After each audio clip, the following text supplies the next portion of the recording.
Welcome to the new Cyber Frontier, bringing you the latest news on the local Colorado economy and initiatives that focus on the development of cybersecurity economics. You don't have to be a computer or cybersecurity expert to get plugged in.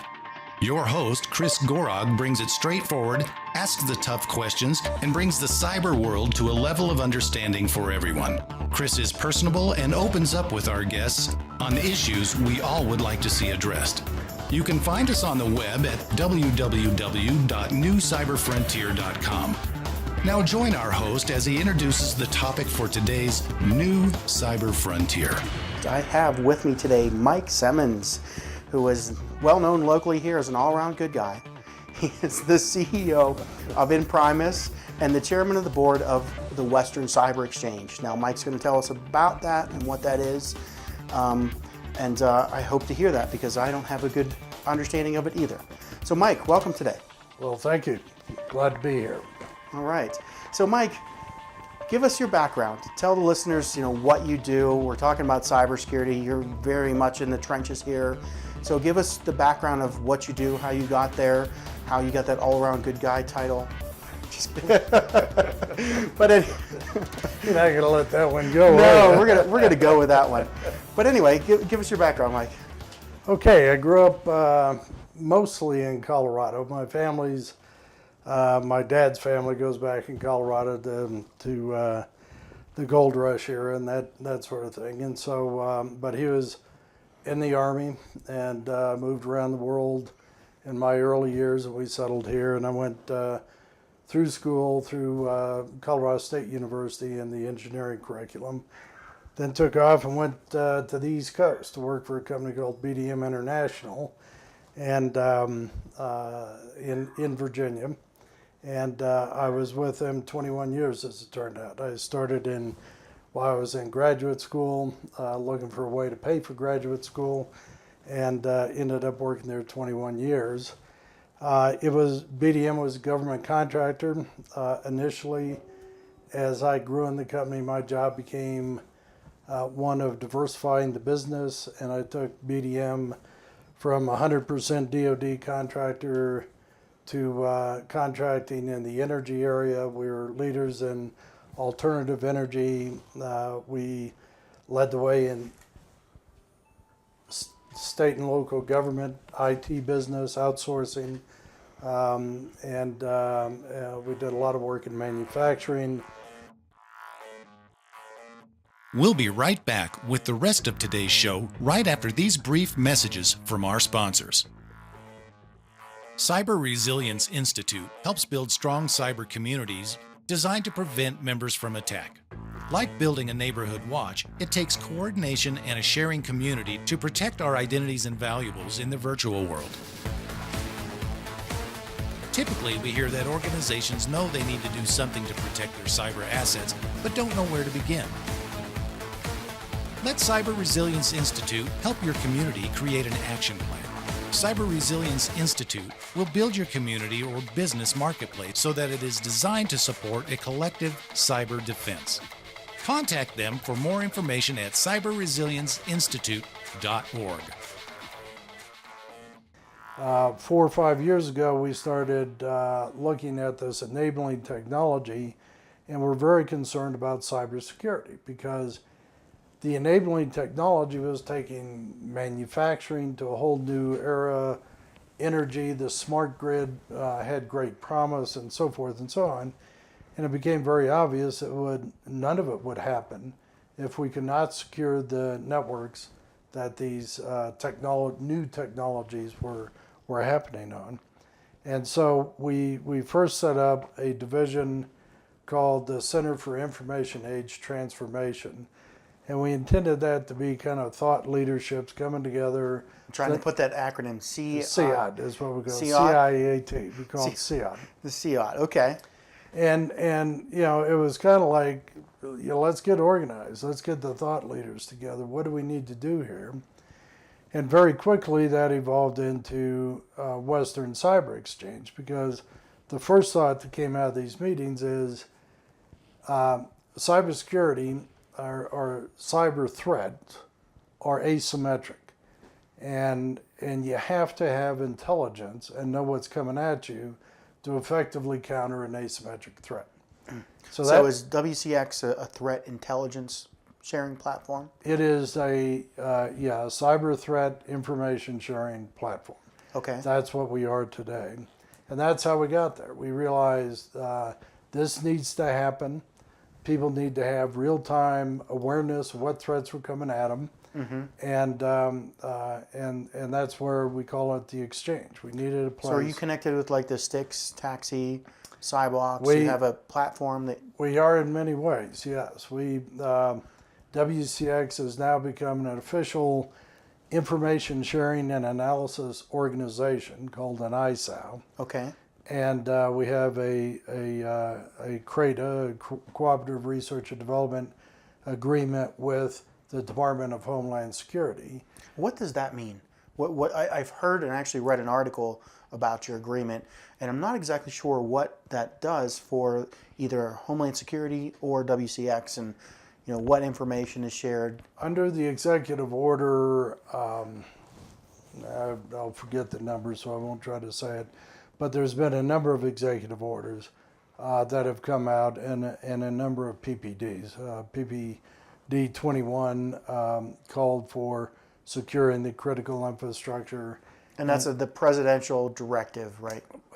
Presidential policy directive, and then executive orders, EOs.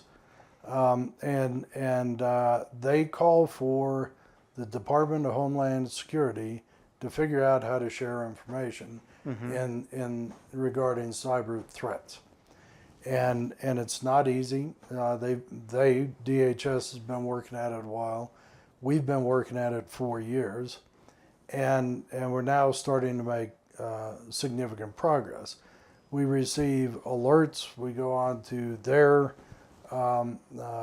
secure web pages to gather data. So is there a physical lab here in the Springs? We have what's really a data center. It is right now housed in the back of my offices, in Primus offices, and is about to be moved down to a data center where our members can access it and utilize it. But yet it can be very, very secure. So how many member organizations, are you allowed to say that, are involved with this? We're at a stage, going back to history, I'll explain it. We had about 30 organizations sign a founding document that we would set this up. We are now going out for the official drive. We distribute to 2,000 organizations and individuals. All in the regional area, or how far is the reach? Throughout Colorado and New Mexico, but most in Colorado. Okay. At this point. Over the last year and a half, let me say 2 years, we have been working on developing the technical capability, like the ISAO. We have a member forum that members can come on to, and there'll be a library, there'll be posting of threats. We have the ability to send out alerts if there's an imminent threat or something we feel people need to know about. Is this kind of a manual process right now, where there's a keeper of a database, or is it through a... It's a combination. We are in the process of receiving, they call it the AIS, Automated Information Sharing Program. And we're a couple days away from being able to receive threat information from DHS, from the NCF, through directly in an automated fashion. And that's going to help a lot. As far as from there, we don't automatically send anything out. The threats we send as alerts will have to be screened. We don't want to have a bunch of false positives. We will post all threats in the forum. Members will be able to go on there anytime. We have a mobile app, so you'll be notified whenever there's new postings. You can access it on your mobile app. You can access it on your PC. So if we're just kind of stepping back to see who is it that's interested in this? If I am just a person who works for a company, is it something that I'd be involved with? Or are you kind of only really talking to IT managers or CIOs at companies? I think everyone needs to be interested in this. Now, the management folks need to be part of it. They need to understand it. The IT folks clearly need to be engaged. And I think beyond that, the cyber citizen needs to be engaged at some level, even if it's a member company asked us to put on a class for some of their employees. That's an engagement, and probably an appropriate engagement. So, and we intend to reach out to all these folks. So we've described the ISOund, the information sharing, and how we get the information out. We also, the other thing I ought to add is when you become a professional member, we have lower level members, but professional or corporate member, you will receive a WCX email account, and you will receive a license to an Appsio dispatch technology. Appsio is a Colorado startup company. They have developed an encryption software for emails, which is excellent. And we've made a deal that we will provide this to the members. So if we need to send a confidential message, we have ways of doing it. It's fully encrypted, it's fully secured. And it also gives Appsio exposure, which we want to do. We want to bring business into this organization. It's a business league, and we're trying to benefit businesses and grow businesses. So give us some examples of how are you growing businesses? Do you have a plan for, 20 businesses can grow into this area? How are you doing We're not recruiting per se or anything like that. We leave that to the economic development offices. What we're trying to do is first try to raise the security level of the environment. That's good for business. It's good for the government. We've got a lot of government tenants here. It's important with all the BRAC and other budget decisions that get made. It's important that they feel good and they feel welcome and they feel secure here. So all that's business development in an indirect sense. Beyond that, we want WCX to be a mechanism for businesses to meet other businesses, to meet government customers, to work with. Do you have a forum or a monthly meeting, or what kind of a we are working up to that, and that's, if I could describe the history, we went from all these conferences, which were held at a pretty hectic rate, to going internal to develop the technology, and now we're going external again. And we'll have at least quarterly get-togethers, probably more frequent than that. We had a meeting we called a forum, and we want to have a number of these things where management gets together, IT leadership gets together, etc. How does somebody get involved with this? Well, they join WCX, and they become either part of the program, or they can join these forums and committees as they're formed. But this is important. This is the physical forums that we're talking about. If people come together, go into a conference room, close the door, and they can talk about problems. Have you seen this? What'd you do about that? What worked for you on this? What did you have problems with? Or you can come to the meeting and say, I've got a major problem. Can anyone help me? And what's said in the room stays in the room. And those were hugely popular, and we want to bring those back. We'll be right back with the rest of today's show right after these brief messages from our sponsors. Since the year 2000, Bocor has had a history of being a leader in the Colorado cybersecurity community. They have served many front-range customers in both government and commercial industries. Right now, Bocor is looking for qualified cybersecurity professionals and offering competitive salaries, comprehensive benefit packages, tuition support, and exciting career opportunities working with cutting-edge technology. If this sounds like you, and you have a desire to guide our customers through the treacherous cybersecurity landscape, consider joining the Bocor team. Visit us today at www.bocor.com. That's bocor.com. BOECORE.com.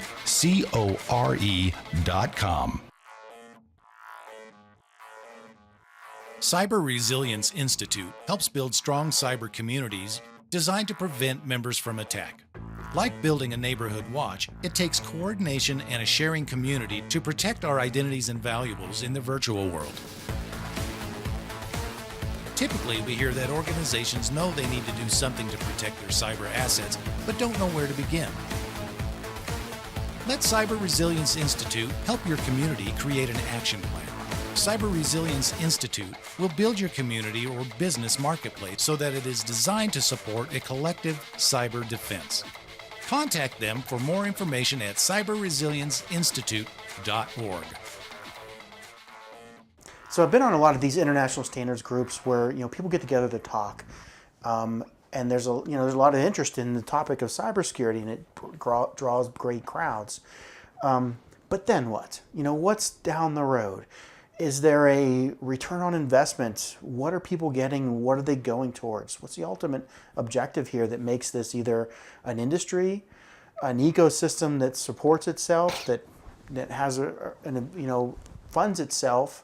Because really, I've been the efforts I've been a part of were funded by the federal government, and when the money ran out, they just quit holding meetings. They quit holding whatever, and people went away. So how do we get to a point where this local area wants to be about cybersecurity? How do we make it a model that's self-supporting? It's got to be, first of all, part of the culture. People need to talk about it and accept it, and then we can. There's a number of programs that go forward. Zurich did a study, by the way, on the relative cost of securing cyber assets, or assets to the cyber domain, and the benefits gained in both new business developed from cyber and those businesses that are now able to develop because they have a secure environment. And the pluses far outweigh the minuses or the cost. Well, what does WCX looking at for its model? We have a membership model. We'll have selected services for fees, and we will pursue grants. We'll pursue grants in both research and education. Quick caveat: we're not competing with people who are in the education business. We want to partner with them, but we will, like the cyber citizen, we will identify the gaps of what industry says it needs, and we will help to fill the gaps if no one else is doing it. If someone's doing it, we will help them expand their program or get linked with the industry or so forth. But that's what we're doing, and of course that's one of the selected fees for services. You take a certification class from us. Then what certifications do you offer right now? Right now we offer the Cyber Citizen. We intend to get the CompTIAs, so A+, Sec+, Net+, and we want to be able to do CISSP and so forth and so on. So you're gonna partner with those organizations that sponsor those and run the courses and offer the help and support with it? Beyond that, there's we already are licensed to proctor for CompTIA on selected classes, and we have to have. We can teach the classes. We're capable of teaching the classes with the right instructors, so we can do it right now. But there's others that are doing that as well, and WCX is not going to compete with folks as a nonprofit. We're here to kind of fill the gaps. And so you are a nonprofit. I don't think we mentioned that earlier. We are a nonprofit. WCX is a nonprofit and looking to further cybersecurity, but not compete with anybody in training, is what you're saying. Correct. We don't want to compete with business, and we don't want to compete with other universities. We want to partner with them and do what we can do to make the entire program better. and to make sure that the industry is getting what they need. Right now, industry is not. There's a huge shortage in total, and what universities tend to put out are obviously degreed professionals, which are needed, but we also need certifications, we need paraprofessionals, we need technicians, and this is an area that So you have a company, you're in Primus, Right. and are you having a hard time finding people to hire for your company? Yeah. What- Find what- qualified cyber folks. What skill sets are you looking for? Well, they are many, and we kind of go by the DoD 8500 requirements that define positions. But let me kind of talk this way. You know, I often quip that if you don't understand the cyber threat, you're just an IT guy. And that's true. But in fact, it's the IT guys that are going to bring the operational solutions to cyber security to bear. And so they're very important folks. So we go out and look for folks with sound IT background, whether it's in networks, whether it's in industrial controls, or whatever the case may be. And a lot of times we have to bring them up to speed on cyber, the cyber threat, the nature of the cyber threat, and the nature of cyber defenses, and so forth and so on. That's very doable, and I think in truth we're going to do that across the board. But we're going to need more qualified IT folks. We're going to need more qualified IT folks who truly understand the cyber threat. And when you become a cyber professional, you really, in my mind, you encompass both. And it's going to be the IT guys that implement it. So we need to get that program set up, and we need everything from PhDs down to micro degrees, certifications, experience levels, and all that kind of stuff. So Yeah, well, we're hearing that across the board. A lot of people talking about education. A lot of people saying there isn't enough people. It always interests me to hear, though, that the definition of what they need is so different that it's hard to put a finger on how to train people and what to train them for. And people coming in and saying, well, what do I want to take in cybersecurity, to know what to study so that they're valuable in the market. That's the difficult thing, I think. Well, people try to make cyber a thing by itself. And You don't think it is? It's not. It's not. It rides in on somebody else's horse, if I could put it that way. You're in an office IT environment. You're in a manufacturing OT environment. You're in a energy producing, energy transmitting OT environment. The smart grid's an OT environment. So you don't Control that of there's offices or OT environment. an overreaching thing that Well, there's a lot of overlap and there's a lot of commonality, but there's also a lot of difference. And so what we're going to need to do is have people who are, let's look at the factory of the future. That has many, many different parts. That has, the file transfer, the machine language, the designs, you've got IP, you've got all this kind of stuff. And you need many different IT types. You need a lot of manufacturing people working with that and control specialists. And you need people who understand cybersecurity. You go in the office, same thing. When you go into utilities. So maybe if we look at cybersecurity, should be taught across the whole business and from a business standpoint. Well, I think it's, there are some fundamentals, like when I went through engineering school. The first couple of years you're going through the core curriculum, and then you branch off and decide whether you're going to study EE or ME, et cetera, et cetera. I think there's an analogy here where you need your basic IT background in the application area that you're going to be in, and then you're going to add on to that the cybersecurity capability that you need to bring into it. Some guy pontificating at headquarters is not going to secure a distribution point in a utility grid.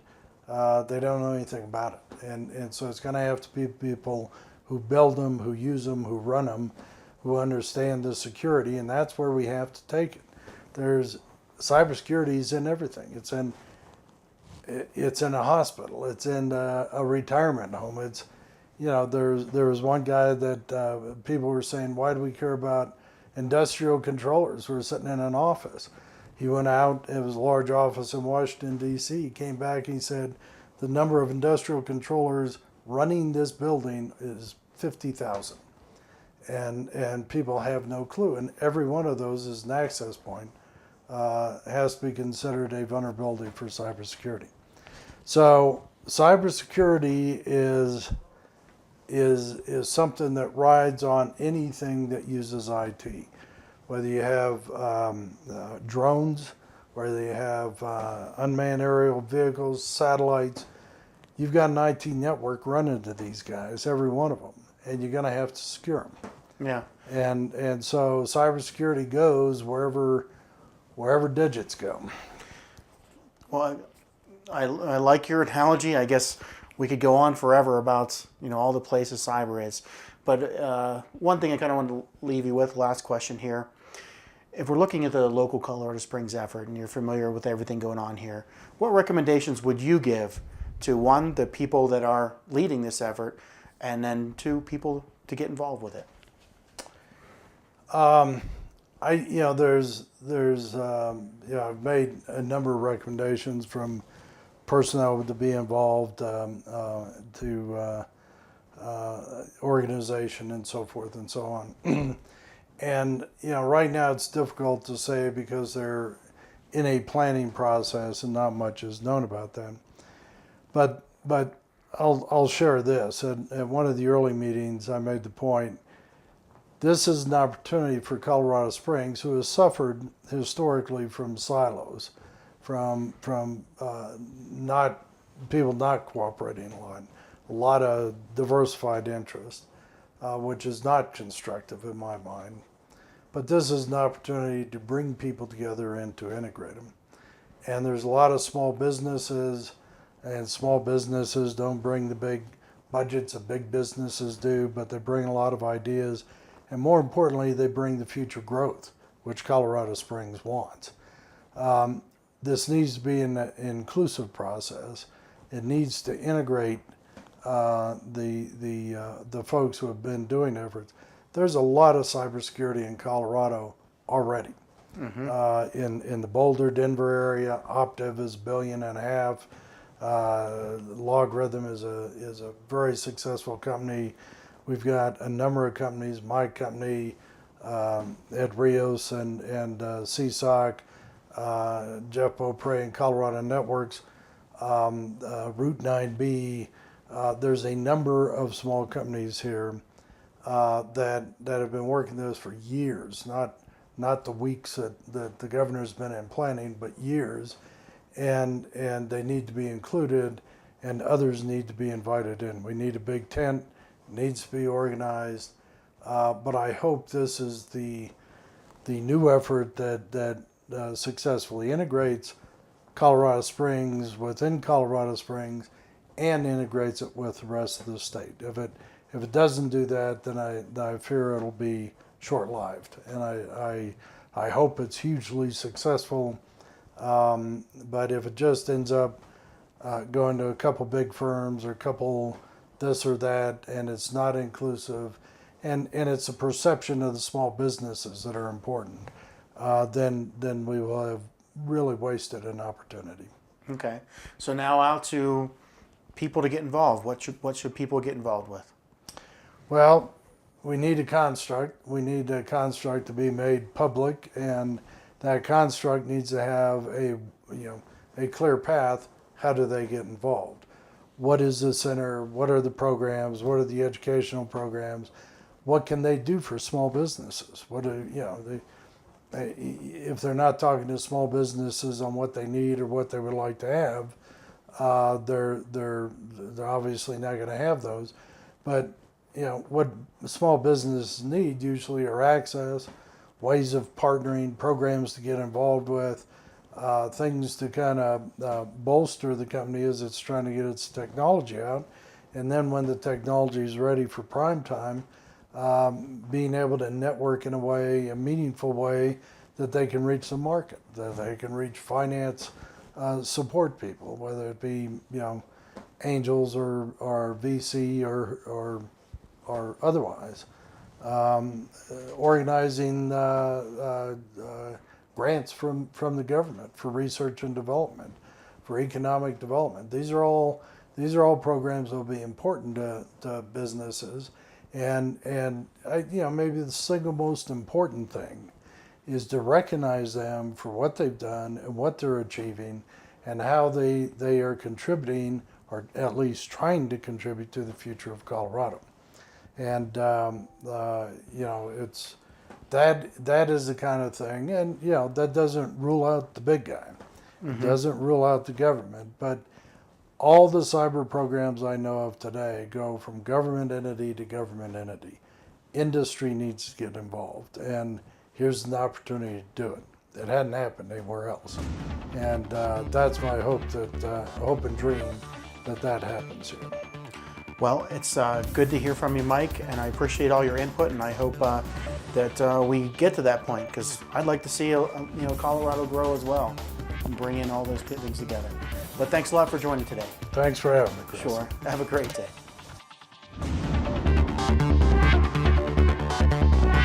We hope you have enjoyed this episode of New Cyber Frontier. Remember to get involved. Often we think that someone else will handle privacy and security in the virtual world, but you are the only one truly in command of your virtual fate. Join our mailing list so we can keep you informed of breaking news and new releases. If you have an idea, if you have a question that you would like to hear answered, or if you want to get involved with our efforts, reach out to us at newcyberfrontier.com. We also encourage you to visit our sponsors' links, as they are the ones that really make this show possible. I want to thank each of you for supporting the show, and we look forward to seeing you back for the next episode of New Cyber Frontier.